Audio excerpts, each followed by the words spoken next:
Tonight on KGW News, a pickleball pet peeve. Why the sound of this sport is scientifically proven to be more annoying than some. Plus, a local man who allegedly got away with murder for more than 3 decades. How investigators say they tied him to his wife's death. But first, it's a new drug with some disturbing side effects. So it's kind of a breakdown of the skin's immune system. The new effort to slow the spread of a tranquilizer used by veterinarians now showing up on the streets. This is KGW News at 11.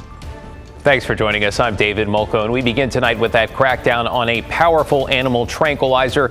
It's popping up mixed in with dangerous and often fatal drugs like fentanyl and having a devastating impact on those who use it. So this week, the FDA, the Food and Drug Administration, announced it is taking steps to stop the drug called xylazine from being imported illegally because, as Catherine Cook reports, it's already been detected in some overdose victims, and experts say it's only a matter of time before it lands in Portland.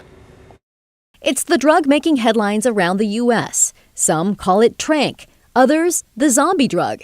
Its real name, xylazine, a veterinary medication used to sedate animals. On the black market, xylazine is acting like water on a grease fire in a country already fully engulfed in an opioid crisis.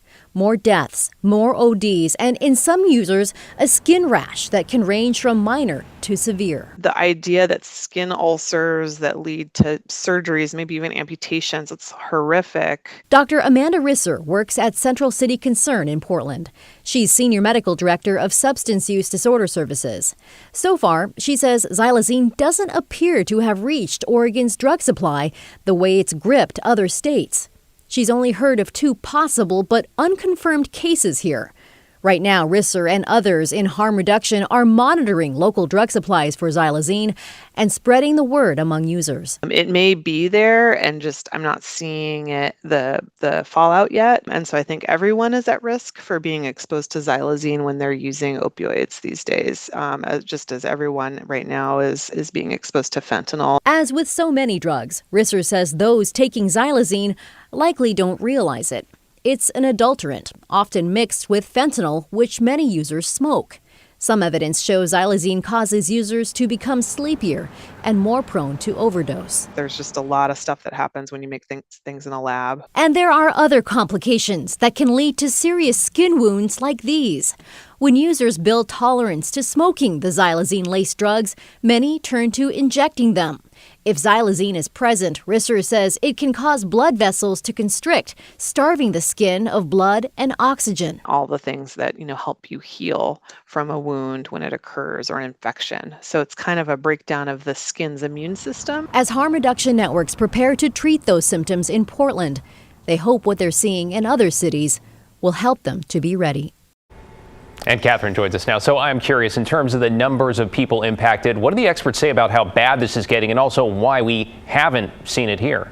Good questions, David. The DEA has been looking into that, and they say xylazine appears to be following the same path that fentanyl took.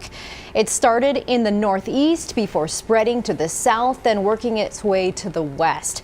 And looking at the numbers, we've barely scratched the surface here. In 2021, the DEA tracked more than 1,400 xylazine-positive overdose deaths in the south. And that same year, in the west, there were 34. But again, if fentanyl is any indication, when it does show up here, it will do so in a big way. Catherine Cook getting the word out tonight. Thank you, Catherine. Investigators in Washington County say they have solved a cold case from 1988. Robert Atrops is now 68 years old. He's accused of killing his estranged wife, Deborah, more than 30 years ago. Authorities arrested him this morning at his home in Newburgh. Now, nearly 35 years ago, Deborah's body was found in the trunk of her car on a dead-end road in Beaverton. The case went cold until the DA's cold case unit reopened it in 2021 through interviews with witnesses, re-interviews, I should say, and a re-examination of forensic evidence. Investigators say they made their case to a grand jury who indicted Atrops Tuesday. It just goes to show that this is a process, and we rely on the work of a team of people not just the team of people that are working on it today, but teams of people working on it over the generations to make sure that we're pursuing justice. Well, Atrops has pleaded not guilty. Let's get you caught up on tonight's other headlines now. A jury has convicted South Carolina lawyer Alec Murdaugh for the 2021 murders of his wife and his son. Prosecutors say Murdaugh fatally shot his wife Maggie and his 22-year-old son Paul to gain sympathy and end scrutiny after he was accused of stealing money from his law firm and his clients. Now, on the stand, Murdaugh admitted to lying about where he was around the time of the murders. A judge will sentence him possibly up to life in prison on Friday morning. In Northeast Portland, a body has been discovered under the burned-out remnants of a box truck. The truck caught fire on Saturday near 138th and Jarrett Way. Firefighters say they searched the area after they put out the flames, but it wasn't until the co-owner of the truck came to the site yesterday that they found that body. The victim has been identified as a 38-year-old woman. Both the cause of the fire and her death remain under investigation. And a 15-year-old has reportedly been arrested and charged with killing an 18-year-old at a Portland hotel. According to the Oregonian, the arrest relates to a homicide at the Embassy Suites near the airport last November. The paper reports the victim was 18-year-old Parnell Baden Jr. His photo there. The suspect, who KGW is not identifying, is also reportedly accused of committing another shooting a day before that murder. The victim in that case survived. Well, tonight we have a follow-up on gunshot detection technologies, including one called ShotSpotter, that are currently under consideration in the Rose City. You might remember here, generally the tech uses sensors to send alerts of suspected gunfire to police. So on Wednesday, some Portlanders shared their opinions at a town hall put on by an independent group. It's called the Portland Committee on Community Engaged Policing. The feedback they gave was overwhelmingly negative. They are waste of taxpayer money, police resources, and further the divide between police and communities by putting said communities at additional risk for confrontation with police officers. And so this drive to implement gunshot detection technology is clearly based on this emotional panic that makes people want to act right now. Portland does need long-term community-centered approaches to addressing our gun violence problem. But what we don't need is a police surveillance tool that can be used to further victimize the very communities that we're trying to help. Well, the Portland Police Oversight Group recommended gunshot detection tech to Portland's leaders last year. Right now, the city is currently reviewing proposals from 4 different companies.